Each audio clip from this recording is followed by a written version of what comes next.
Usap-usapan ng mga jeepney driver sa kainang ito ang hirap kumita ng marangal para sa pamilya sa gitna ng tumataas na presyo ng mga produktong petrolyo. Kung dati raw nakakapag-uwi sila ng higit 1,000 piso sa maghapong pamamasada, ngayon mas swerte na kung maka-500 piso. Ang fuel subsidy mula sa pamahalaan, hindi raw nila alam kung matatanggap pa ba nila. May card yun, sir, na binibigay sa LTFRB para makakuha kami sa fuel subsidy ba. Wala naman hanggang ngayon. Yung plano ko, sir, kung ganito lang pasada, sir, uwi na lang muna ako sa probinsya. Ano gagawin nyo doon? Babalik ako sa family driver. Talagang napakabigat sa akin ng mga driver dahil kailangan na yan. Una, tumaas nga ang petroleum plata kahapon, kaya dapat yan ay makakatulong. Pero until now, marami pa rin walang load. Kagaya ko, personally, sa aming 60 units na 60 cards, 10 lang ang meron.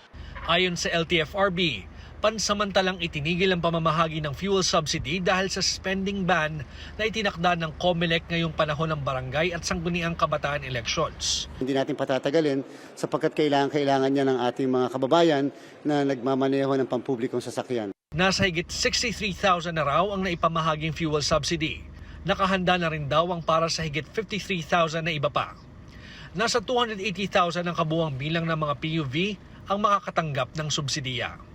Hindi pa sinasagot ng LTFRB kung nakapagpasa na ang Trade Department ng listahan ng 150,000 na delivery riders at ang Interior Department ng 930,000 na tricycle drivers na mga benepisyaryo rin ng programa.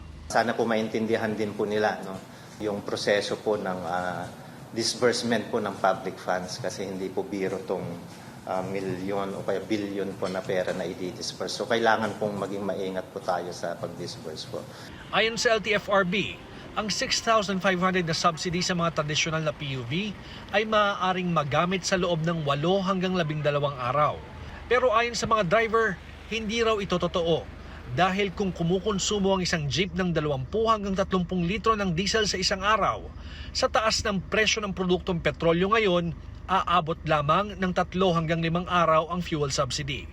Gayunman, malaking tulong pa rin daw ito, kaya sana ay maibigay na sa lalong madaling panahon.